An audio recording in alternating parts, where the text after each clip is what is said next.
말씀의 제목은 상식, 그 이상의 세계에 살다라는 제목으로 함께 은혜를 나누고자 합니다. 상식을 초월한 세계에서 살 수 있다면 그것은 특별함입니다. 상식이라는 의미를 우리는 잘 압니다. 많이 들었고 많이 이야기도 합니다. 상식이 없네? 상식이 안 통하네? 뭐 이런 얘기 하지 않습니까? 이 상식이라는 말의 사전적 의미는 일반적인 사람이 다 가지고 있는 그런 어떤 것들이나 가지고 있어야 될 지식이나 그런 판단력 이런 것을 상식이라고 이야기를 한다고 그렇게 사전적 의미가 기록이 되어 있습니다. 상식이 있는 그리스도인이 되시기 바랍니다. 요즘 이 상식이 무너졌어요. 아니, 상식을 파괴하고 있습니다.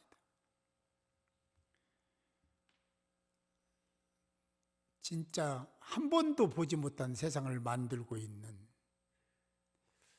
민족의 리더들을 봅니다. 아파요. 상식이 통해야 될 줄로 믿습니다. 임마누엘 칸트는 행복하게 살려면 세 가지 조건을 만족해야 된다 그랬어요. 그 세 가지 조건을 잘 들으시기 바랍니다. 첫 번째, 행복을 위해서 할 일이 있어야 된다. 할 일이 있어야 행복할 수 있다라고 했고요. 두 번째는 내가 전심을 다하고 마음을 다하고 중심을 다해서 사랑할 대상이 있어야 된다. 사랑할 대상이 있어야 된다. 첫 번째는 뭐라겠죠? 그럴 줄 알았어요. 첫 번째는 할 일이 있어야 된다. 두 번째는 마음 정성 다해서 사랑할 대상이 있어야 된다. 두 번째. 세 번째는 미래가 있어야 된다.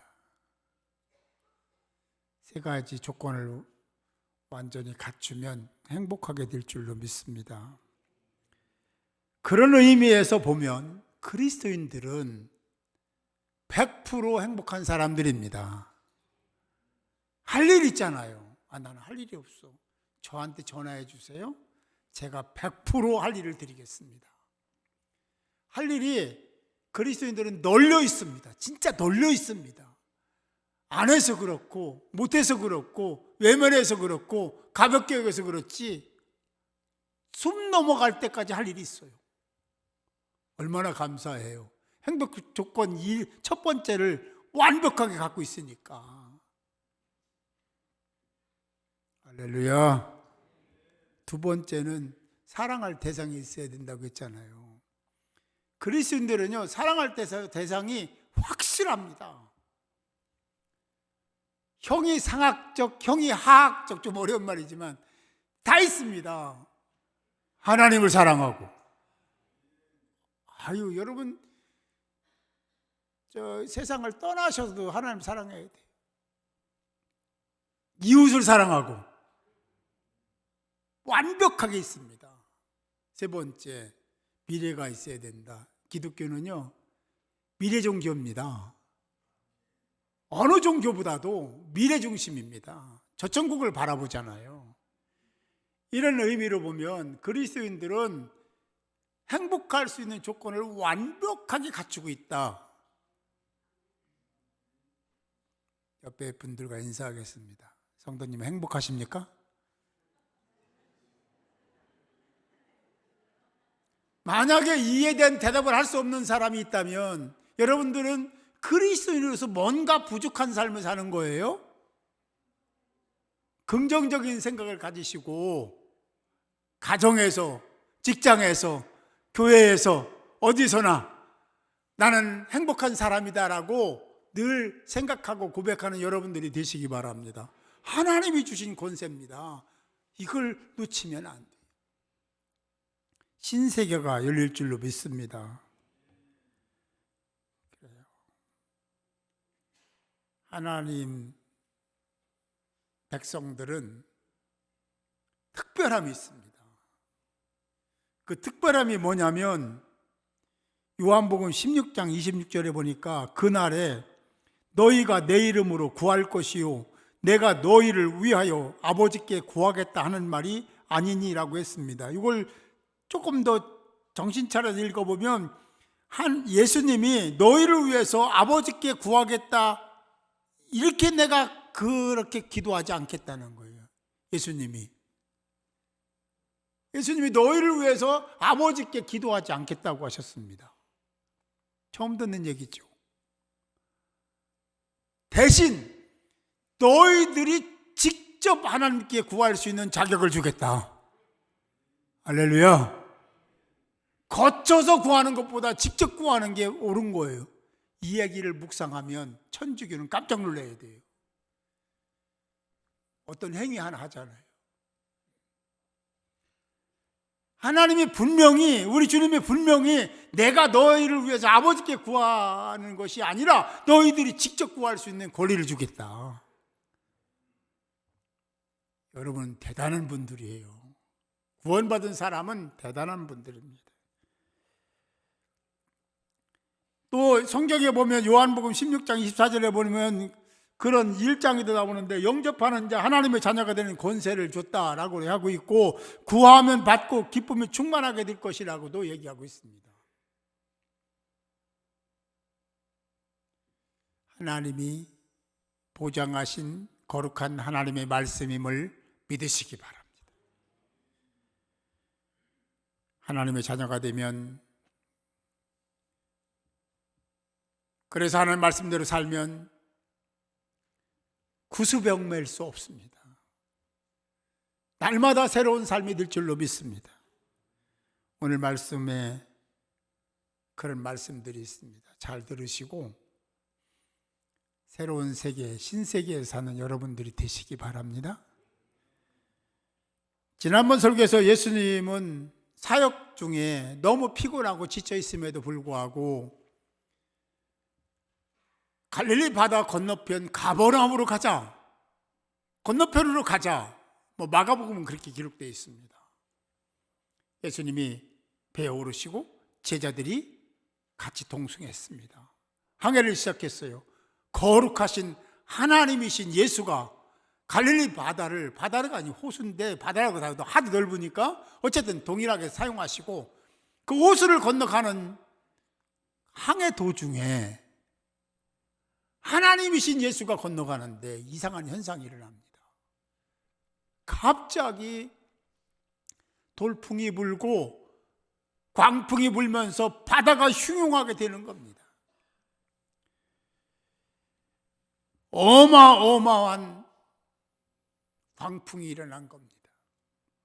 제가 왜 어마어마하다고 하는지는 뒤에 잘 들으면 그게 나와요. 24절 보니까 이렇게 말씀합니다. 바다에 큰 놀이 일어나 배가 물결에 덮이게 되었으되 예수께서는 주무시는지라 이렇게 말씀하고 있습니다. 큰 놀이라고 했습니다. 그런데 이 말씀을 해석하기 전에 이 우리나라 말에는 기록되지 않은 헬라어가 있습니다. 그건 뭐냐면 카이두라는 말인데요. 카이두라는 말인데 이 의미는 그런데 보라 하는 의미입니다. 이 카이두는 갑자기 뜻밖의 어떤 잘 이해할 수 없는 어떤 상황이 벌어진 그때에 쓰는 감탄사예요. 카이두가 우리말에는 기록이 안 됐지만 원어에는 그렇게 되어 있습니다. 이 감탄사를 왜 썼냐면 그 상황이 평상시에 보던 모습이 아닌 거예요. 예수님이 갈릴리 호수를 지나갈 때 생긴 이 현상은 그 지역은 광풍이 불거든요. 지형적으로 그렇습니다. 헬몬산으로 내려오는 찬바람이 이렇게 해서 기후가 이렇게 되면서 바람이 일어나고 광풍이 자주 일어나는 곳인데 이건 뭐냐면 이런 유의 어떤 광풍이 있은 적이 없다라는 의미를 담고 있습니다. 오늘 본문에서 사용된 큰 노래 큰은 엄청나게 크다. 메가톤이라고 하잖아요. 메가톤급. 이것도 여기서 나온 말입니다. 원어를 보면 나와요. 이 큰 광풍의 원인은, 이 메가톤급 광풍이 일어나는 원인은 그 큰일이라는 의미 속에 감춰져 있는데요, 지진입니다. 큰 메가톤급 지진이 일어난 거예요. 여러분, 그런 지진이 일어나면 우리가 요즘에 얘기하는 뭐가 발생하죠? 그래요. 여기 뭐 나온 것 같아요. 쓰나미. 쓰나미에는 큰 배들도요, 감당을 못 합니다. 다 엎어버리잖아요. 메가톤급 지진이 일어나서 광풍이 발생한 겁니다. 이 큰 광풍 앞에 이 작은 배는 유동칠 수밖에 없고 좌초할 수밖에 없는 위기에 처합니다. 두려운 광풍을 견디어 보려고 어부 출신인 제자들이 얼마나 노력을 했을까는 보지 않아도 훤히 다 보입니다. 저 같은 사람이야 그런 걸 잘 모르지만 바닷가에서 성장한 그들은 그거 다 알잖아요. 모든 수단을 동원해서 광풍을 맞서서 생존하려고 얼마나 노력했을까. 그런데 그런 상황 견디다 못해 제자들이 예수님을 찾아가요. 광풍으로 우리가 죽게 되었는데 예수님은 주무시고 계십니까? 제자들이 그렇게 말합니다. 우리가 광풍으로 목숨이 경각에 달려 있는데, 죽느냐 사느냐의 기로에 서 있는데, 우리가 치열하게 이렇게 광풍과 싸우고 있는데 예수님은 한가하게 쿨쿨 주무십니까? 어찌 이럴 수가 있어요? 주님, 우리를 구원해 주세요. 이게 제자들의 요청입니다. 25절입니다. 그 말씀이 기록되어 그 제자들이 나와 깨우며 이르되 주여 구원하소서, 우리가 죽겠나이다. 이제는 노력도 해보고 애써보기도 하고 방법을 다 동원해서 광풍을 이기려고 했는데 이길 재갈이 없는 거예요. 그래서 예수님을 찾아온 겁니다. 제자들은, 여기서 우리가 살펴볼 게 하나 있는데, 제자들은 특권이 있어요. 예수님과 직접 대화할 수 있는, 예수님 곁에 있는, 예수님과 함께 할 수 있는 특권이 있잖아요. 그 특권을 가지고 찾아와서 이렇게 예수님께 이야기한 겁니다. 주여 우리를 구원하소서, 우리가 죽겠나이다. 그런 제자들의 요청에 예수님이 깨어나셨습니다. 그리고 보니까 이 기가 막힌 상황이 벌어진 거예요. 그래서 걱정하지 마라, 내가 너희를 구원하리라, 이렇게 말씀하시면 얼마나 좋겠습니까? 주님은 깨어나셔서 일성이 뭐냐면, 이놈들아 너희들은 왜 믿음이 없느냐, 믿음이 적으냐 라고 야단을 치셨습니다. 왜 그런 야단을 치셨냐면, 노력 안 해서가 아니에요. 얼마나 노력했겠어요. 살려고 말이죠. 생존하려고. 서로 협력 안 해서 그런 게 아니에요. 어찌 협력 안 할 수가 있겠습니까? 그런데 주님은 어찌하여 무서워하느냐, 믿음이 작은 자들아 하고 책망을 하시죠.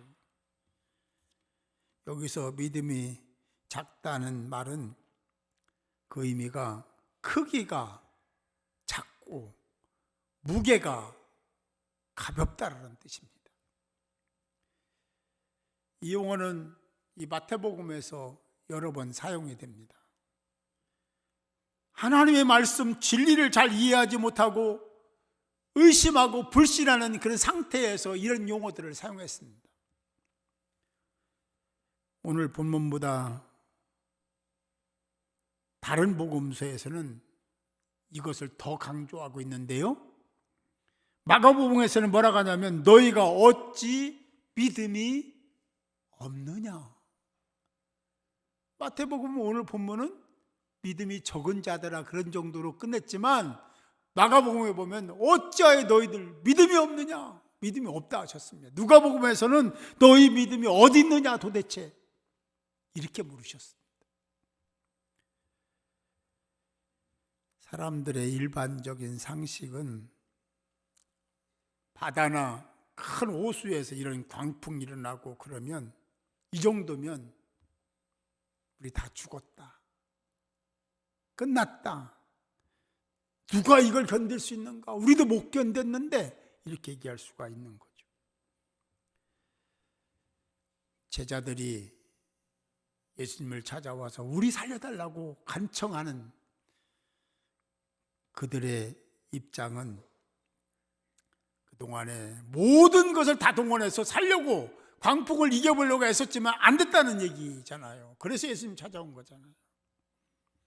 그 때문에 야단 맞은 겁니다. 이 믿음이 작은 자들아 라고 말입니다. 상식을 뛰어넘지 못하고 두려워하는 제자들을 야단치신 거예요. 상식 이상의 세계를 믿지 못하고 자기가 뭔가를 해보려고 했던 그런 모습을 야단치신 겁니다. 그들은 믿음보다 상식이 먼저였습니다. 하다 안 되니까 예수님 찾아온 거예요. 그래서 야단 맞은 겁니다. 자기가 할 수 있는 거 다 해보고 이래도 저래도 안 되니까 예수님을 이렇게 찾아와서 이거 해결해 달라고 그러는 거예요. 여러분은 어떻습니까? 세상의 어떤 것, 어떤 사건 속에 염려하고 두려워하지는 않습니까? 여러분에게 그런 상황이 없다면 그런 상황이 닥쳤을 때 어떻게 하실 겁니까? 오늘 26절은 이렇게 말씀합니다. 예수께서 이르시되 어찌하여 무서워하느냐. 이 뭐예요? 무서워하면 안 될 상황인 거예요. 그래야 된다는 가치를 주고 있잖아요. 믿음이 작은 자들아 하시고 곧 일어나서 바람과 바다를 꾸짖으시니 아주 잔잔하게 되었다라고 말씀하고 있습니다. 이때 꾸짖다라는 말이 나오는데요. 이 말은 에피티마오라는 말입니다. 이 어떤 의미냐면 예수님이 귀신을 쫓아내실 때 꾸짖으실 때 쓰신 용어 에피티마오. 이 정도로 그 정도의 귀신을 쫓아낼 때 대충 쫓아내신 예수님이 아니에요. 아주 엄히하게 명령하셨잖아요. 여기에서도 그런 의미를 담아서 바다와 광풍을 야단치신 겁니다. 그랬더니 바람과 바다가 잠잠해졌더라. 아멘. 만물의 주인이신, 천지를 창조하신, 바람의 주인, 광풍의 주인이신 주님이 명하시니까 그대로 되더라. 그것은 그때뿐만 아니라 지금도 그렇고 앞으로도 하나님이신 예수님이, 하나님이 이 세계, 우주 만물, 자연까지도 다 지배하시는 줄 믿으시기 바랍니다. 그런 기적을 본 사람들이 있었다 성경은 말합니다. 그 사람들의 입에서 이런 고백이 터져 나옵니다. 27절입니다. 그 사람들이 놀랍게 여기 이르되 이가 어떠한 사람이기에 바람과 바다도 순종하는가 하더라. 기적을 보고 놀란 사람들은 제자들만 있었던 게 아니라 다른 사람들이 있었다라고 말씀합니다. 오늘 성경은 안 나왔죠. 똑같은 사건을 기록한 마가복음을 보면은 거기에 다른 배들이 있었다라고 기록하고 있습니다. 당연한 것 같아요. 예수님은 그 당시에 굉장한 인기몰이를 하고 있는 분. 예수님이 가시는 곳마다 인산일을 이루었습니다. 예수님이 갈릴리에서 이제는 건너편 가버나움으로 가자 하고 배에 오르실 때 거기에 있던 많은 사람들이 잽싸게 다른 배를 다 타고 같이 갈릴리 호수를 건너기 시작했을 겁니다. 물론 바다 가운데에서 고기잡이를 하는 사람도 있을 수 있었겠죠. 근데 광풍이 일으니까 그 현장에 다 그들이 다 찢는 거예요. 예수님이 어떻게 하시는지, 뭐 당연히 예수님은 능력이 하나님이시고 능력의 주님이시니까, 그런 기적도 행하셨으니까 주님 바라보는 건 뻔하지 않겠어요? 죽느냐 사느냐의 문제인데. 그때 그 광경을 다 본 사람들이 말하는 거예요.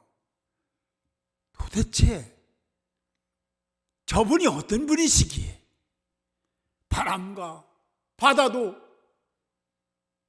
순종하는가?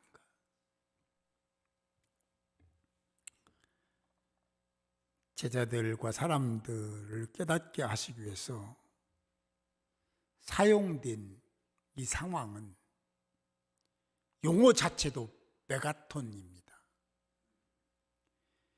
예수님은 제자들을 교훈하시기 위해서 사용하신 광풍이 메가톤급이고 지진도 메가톤급, 그리고 제자들이 갖고 있던 그런 두려움도 메가톤급, 그리고 예수님이 명하셔서 바람과 광풍을 잠잠하게 하신 사건도 메가톤급 사건이었습니다. 사랑하는 성도 여러분, 예수님은 이 말씀을 통해서 무엇을 말씀하셨다고 생각하십니까? 하나님이신 예수 그리스도는 이 말씀을 통해서 저와 여러분들에게, 그 당시에 수많은 사람들에게 무엇을 깨닫게 하시기 위해서 이 사건 속에 계셨던 겁니까? 그게 도대체 뭡니까? 그 메시지는 인생의 위기에서 가장 먼저 예수님을 찾아와야 된다는 메시지를 전하고 있는 줄 믿으시기 바랍니다. 위험한 광풍을 보고 위험한 그 광풍을 이겨보려고 애쓰고 몸부림치기 이전에, 사건을 해결해 보려고 인간적인 방법을 동원하기 이전에, 보편적인 상식에 얽매여서 하나님을 외면하는 그런 삶을 살지 말고 먼저 예수님을 찾아야 된다, 나를 찾아오너라 하는 메시지를 주고 계신 겁니다. 우리의 삶의 자리를 뒤돌아보면 크고 작은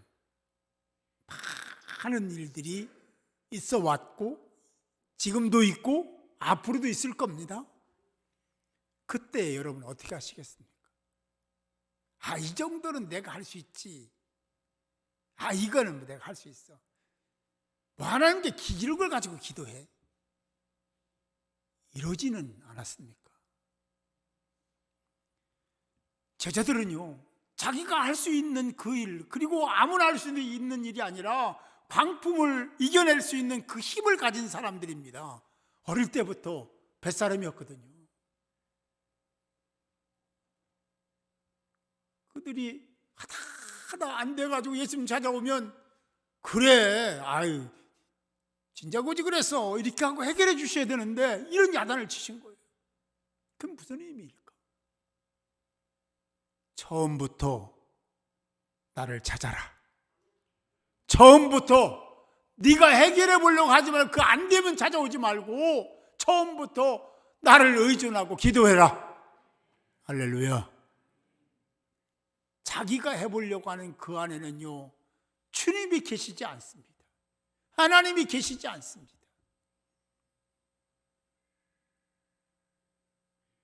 하나님을 의지하고 기도할 때, 주님을 찾아갈 때, 주님을 만났을 때 하나님이 기뻐하시고 여러분들의 그런 소소하고 이런 광풍과 같은 사건이라 할지라도 하나님이 해결해 주시고 출구를 열어주실 줄 믿습니다. 하나님은, 우리 주님은 우리의 상식을 초월하신 분입니다. 그분은 우리가 생각한 그 이상의 능력을 갖고 계시고 우주 만물의 주인이십니다. 우리가 고민하고 되고 싶고 원하고 바라는 모든 것을 다 지배하시는 분이 하나님이십니다. 그렇게 믿으시면 그게 아멘. 그렇습니다. 그 예수님은 신적 권위를 가지시고 당신을 찾아오고 의지하는 자들을 눈여겨보시고 그들을 세워주시는 분이십니다. 예수님은 저와 여러분들의 영원한 도움이요, 피할 바위요, 산성이십니다. 그 예수님은 능력이십니다. 디나미스죠. 예수님을 바라보며 예수 안에서 승리하시기 바랍니다. 예수 안에서 행복하시기 바랍니다. 앞에서 칸트 얘기를 했습니다. 임마누엘 칸트가 행복을 위해서는 세 가지 조건이 있어야 된다 했어요. 첫 번째는 우리 등교회는요 굉장히 할 일이 있어야 된다. 두 번째는 내가 마음을 다해 사랑할 대상이 있어야 된다. 세 번째는 미래가 있어야 된다. 완벽하게 가지신 분이 여러분 자신임을 믿으시기 바랍니다. 그럼 행복해야죠. 그러려면 크고 작든 어떤 일이든 내가 충분히 할 수 있는 일도 하나님께 먼저 기도하고 가시기 바랍니다. 하나님 그래서 책망하신 거예요. 왜 나를 먼저 찾지 않았느냐. 하나도 안 되니까 찾아봐? 왜 이렇게 믿음이 적어? 처음부터 주님 이름 부릅시다. 그리고 어떻게 역사하시는지를 체험하는 복된 저와 여러분이 모두 될 수 있기를 주님의 이름으로 축원합니다.